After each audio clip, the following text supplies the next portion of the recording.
नारी की सबसे पहली पसंद स्वर्ण आभूषण।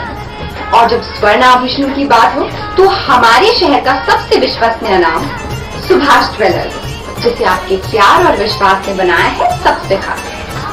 खरा सोना आपके भविष्य की जमा पूंजी। खरा सोना मतलब सुभाष ज्वेलर्स का सोना। एक बार फिर हम तैयार हैं आधुनिकतम और सबसे नए स्वर्ण एवं डायमंड ज्वेलरी के साथ। और हमारा पता है सुभाष ज्वेलर्स, छोटा सराफा, श्री गणेश मंदिर के आगे।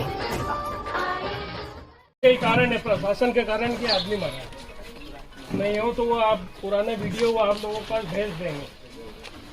दो महीने हो गए ना, अभी 4 दिन पहले की बात है। अभी तो और लोग करेंगे, सब जिम्मेदार आप लोग ही रहेंगे।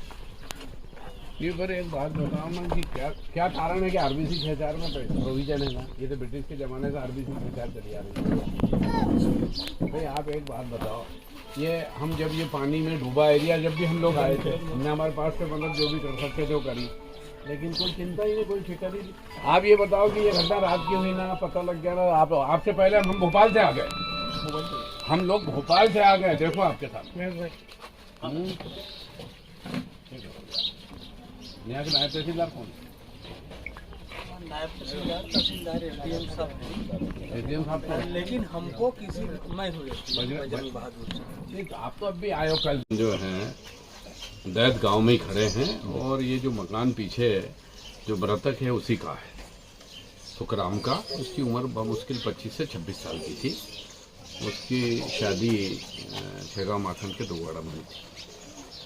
ये गांव में हमारा खुद का भी 24 घंटे का संपर्क है। हमारे यहाँ ये जो मेरे लड़के हैं भैया दादा, इनका तो मेरे से भी ज़्यादा है। और चूँकि यहाँ के सरपंच रहे श्री हमारे महेश भाई, तो ये अभी जब पानी भराया था, आप लोग भी आए होंगे, जब वो अचानक बारिश बहुत तगड़ी हुई थी कई इंचों में, तो उस वक्त से ये हालात जो निर्मित हुए थे, सब फसलें ख़त्म हो गई।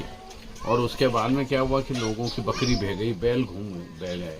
लेकिन प्रशासन की असक्षमता का ही ये रिजल्ट है। नाकामयाब सरकार और असक्षम प्रशासन। आरबीसी 64 ब्रिटिश के ज़माने से एक सिस्टम चला आ रहा है, यानी भूराजा संहिता में इसकी गुंजाइश है कि आरबीसी 64 में अगर आपके बैल मर गए, बैल चले गए तो पैसा देना चाहिए, बिजली गिर गई तो पैसा देना चाहिए, फसल चली गई तो पैसा देना चाहिए। अब आदमी इतना चिंतित है, सरकार सोई है, उसको कोई ज्ञान ही नहीं है कि क्या हो रहा है। अब अगर आज पानी भी गिर जाए तो कोई फायदा थोड़ी होना है। तो सवाल ये है कि जो किसान जो उसने जो पॉइजन पिया है, पॉइजन आदमी कोई ऐसी जान देता है क्या? कोई नहीं जान दे सकता। लेकिन जान उसने इसलिए दी, उसने बहुत रास्ता देखा। उत्तम पाल सिंह ने तो तहसीलदारों ने उनको कई बार टेलीफोन भी करा कि भाई बहुत खराब स्थिति है, वहाँ बकरियां जैसे बह गई थी, यहाँ बैल बह गए थे, ये इनके पास तो खाने को ही नहीं थे, पूछो ना इनके। तो इनको हमने गेहूँ भेजे, यहाँ 3 बोरे थे, कुछ किसान देखे तो उनको कुछ था ही नहीं। तो सवाल ये है कि अगर समय से अगर उनको आरबीसी 64 का अगर पैसा मिल जाता, या हमने आश्वस्त करें उनको, हमारे से जो बनी हमने मदद करी, अगर समय पे अगर उनको अगर राहत मिल जाती तो शायद सुखराम मौत के घाट नहीं उतरता। क्या इसकी जानकारी पूर्व मुख्यमंत्री कमलनाथ जी को भी है किसान की मौत पर? ये तो जानकारी मतलब आप लोगों के माध्यम से हम पहुंच गई है, और हम शाम को उनसे पूरी डिटेल भी बताएंगे। और प्रयास ये करेंगे कि कमलनाथ जी को इस एरिया में एक बार लाने का पूरा ताकत से हम प्रयास करेंगे, क्योंकि वहाँ पे कोई कल धार्मिक कार्यक्रम था तो वो उसमें चले गए थे। और ये रात को हमको टेलीफोन लगी, तो ये जो महेश भाई हमारे आदिवासी ब्लॉक कांग्रेस के अध्यक्ष हैं, तो इनने हमको ये कहा कि दादा ऐसा ऐसा हो गया, तो हमने इनको रात को ही रवाना कर दिए। फिर वो इलाज विलाज भी हुआ, लेकिन वो मृत घोषित हो गए। मेरे पास टेलीफोन आया कि पोस्टमार्टम कराना, तो हम भी भोपाल से सीधे चले आ रहे हैं, तो उनका अंतिम संस्कार करके और सब करके ये लोग यहाँ आ रहे हैं। अब ये मैं आप लोगों के माध्यम से मांग करना चाहता हूँ कि एक तो उसको जो सरकार को कम से कम नहीं तो उसको 25 लाख रुपए का मुआवजा देना चाहिए।